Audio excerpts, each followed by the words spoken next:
പ്രിയപ്പെട്ട വിദ്യാർത്ഥികളെ, +1 trial allotment പ്രസിദ്ധീകരിച്ചു. എല്ലാ വിദ്യാർത്ഥികളും ചെക്ക് ചെയ്യുക. ട്രയൽ അലോട്ട്മെൻറ്റ് ഒരു സാധ്യത ലിസ്റ്റ് മാത്രമാണ്. ട്രയൽ റിസൾട്ട് പ്രകാരം പ്രവേശനം നേടാനാവില്ല. പ്രവേശനത്തിനായി ജൂൺ 5 പ്രസിദ്ധീകരിക്കുന്ന ആദ്യ അലോട്ട്മെൻറ്റ് ലിസ്റ്റ് വരുന്നതുവരെ കാത്തിരിക്കണം. ട്രയൽ അലോട്ട്മെൻറ്റ് റിസൾട്ട് എന്തിന് പരിശോധിക്കണം?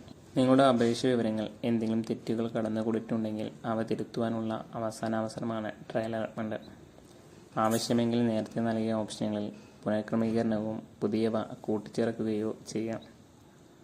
അലോട്ട്മെൻറ്റ് പ്രക്രിയ സ്വീകരിക്കുന്ന ജാതി സംവരണം, ബോണസ് പോയിന്റ് ലഭിക്കുന്ന വിവരങ്ങൾ, പഞ്ചായത്തിൻ്റെയും താലൂക്കിൻ്റെയും വിവരങ്ങൾ എന്നിവയെല്ലാം അപേക്ഷയിൽ രേഖപ്പെടുത്തിയിരിക്കുന്നത് ശരിയാണെന്ന് പരിശോധിച്ച് ഉറപ്പുവരുത്തുക.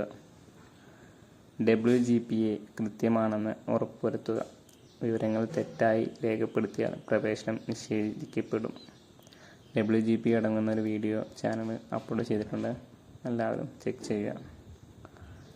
ട്രയൽ അലോട്ട്മെൻറ്റ് പരിശോധിക്കുന്നത് എങ്ങനെ?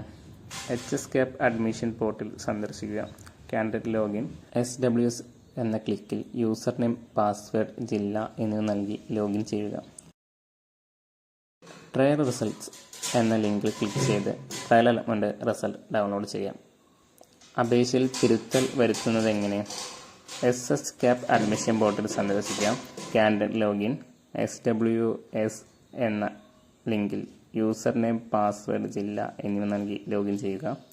എഡിറ്റ് ആപ്ലിക്കേഷൻ എന്ന ലിങ്കിൽ ക്ലിക്ക് ചെയ്ത് ആവശ്യമായ തിരുത്തുകൾ, കൂട്ടിച്ചേർക്കലുകൾ വരുത്തി മെയ് 31 വൈകിട്ട് 5 മണിക്കകം ഫൈനൽ കൺഫർമേഷൻ നടത്തണം. അപേക്ഷയിൽ തിരുത്തലുകൾ വരുത്തിയാൽ വീണ്ടും അന്തിമ കൺഫർമേഷൻ നടത്താൻ മറക്കരുത്.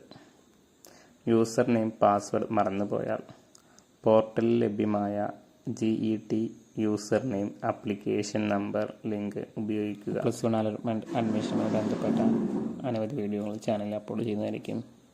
ചാനൽ ഒന്ന് സപ്പോർട്ട് ചെയ്യുക. Thank you for watching.